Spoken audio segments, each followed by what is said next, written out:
Ja, tako, dragi zeliščarji, nekako se ta sezona nabiranja zgornjih delov zelišč počasi umika. To pomeni, da pač ne bomo več nabirali listov, cvetov, stebel. Počasi bomo začeli z nabiranjem plodov, pa potem kakšnih korenin in tako dalje. Zelišča pa je potem treba tudi nekako pred zimo pripraviti na njihovo prezimovanje, bomo rekli, s tem jih bomo okrepili in spomladi bodo lepša, hitreje bodo, bomo rekli, temu štartala in tudi naš pridelek bo veliko lepši in bolj kakovostnejši. Zdaj režemo praktično že nekje od 15. septembra, pa najkasneje od 15. avgusta do najkasneje 15. septembra. Porežemo pa praktično, lahko rečemo, vse te polgrmovnice, no. Torej sivke, žajblji, razni pehtrani, melisa se tudi že lahko poreže. Danes bom pokazala, kako nekako, bomo rekli, pravilno porežemo rastlino. Marsikdo se boji, da bo rastlina potem propadla, ampak s tem pač naredimo to, da se rastlina pomladi, okrepi svoj koreninski sistem in pa naslednje leto je veliko lepša. Tole je že prikaz, kako je porezana prava sivka. To je tista, ki je zdravilna in uporabna, primerna za notranjo uporabo. Porežemo jo, lahko bi jo še dlje porezali, ampak vedno pogledamo nekako v notranjost rastline in vidimo, da od oznotraj ona poganja vse te mlade poganke. In mi lahko do teh mladih pogankov vse takole porežemo že stran. Sicer tale rastlina je že porezana, se pravi, lahko jo porežemo skoraj čisto do tal, tako kot na primer je tule porezan žajbelj. Kot vidite, ta je bil porezan pred nekje 14 dnevi in tule poganja spet mlade poganke. Ti se bodo do zime se bo ozelenel, se bo okrepil, lepo bo prezimil, pa tudi sneg, ko bo padel, ga ne bo odprl in pa poškodoval. Tako da, na primer, pogledamo, tale žajbelj je pa zelo star, ga pa porežemo nekje na takšnole velikost. S tem bomo spet okrepili njegov koreninski sistem in ga pomladili.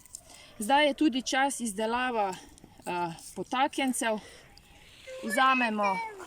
Vzamemo poganjek, ga počistimo, takole nekje zgornje liste pustimo.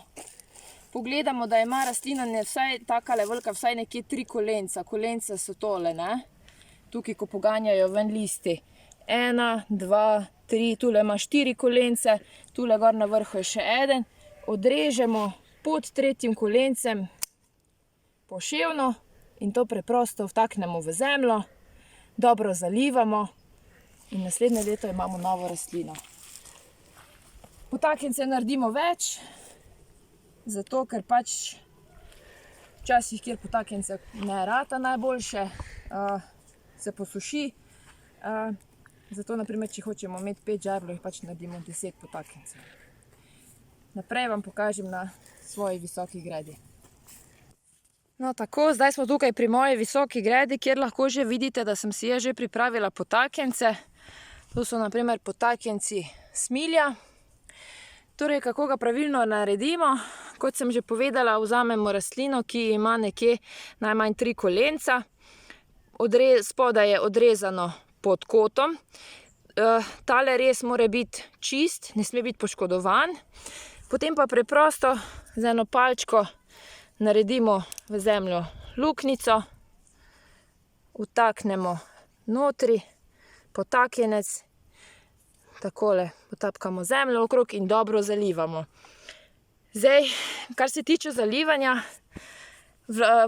tale zemlja mora biti vlažna, vendar voda ne sme zastajati pri potaknjencih. Potaknjence, če nimate takega gred, lahko delate tudi v lončke. Tisti je še mogoče malenkost bolj enostavno. Potem pa tiste lončke lahko pustite zunaj, da prezimijo. Seveda, če je rastlina že dobro ukoreninjena, ali pa jih prestavite v kakšne notranje prostore, ne preveč tople. Lahko so v rastlinjakih ali pa če imate mogoče kakšne pokrite visoke grede. Če pa želite, da se vaši potakenci čim hitreje ukoreninijo, pa preprosto iz takele vrbe porežete vejice, jih namočite v vodi za nekaj dni in s to vodo zalivate potakence. S tem boste samo pospešili ukoreninjanje rastlin. Tako, to je nekako zaenkrat vse. Jaz vam želim uspešno sezono naprej.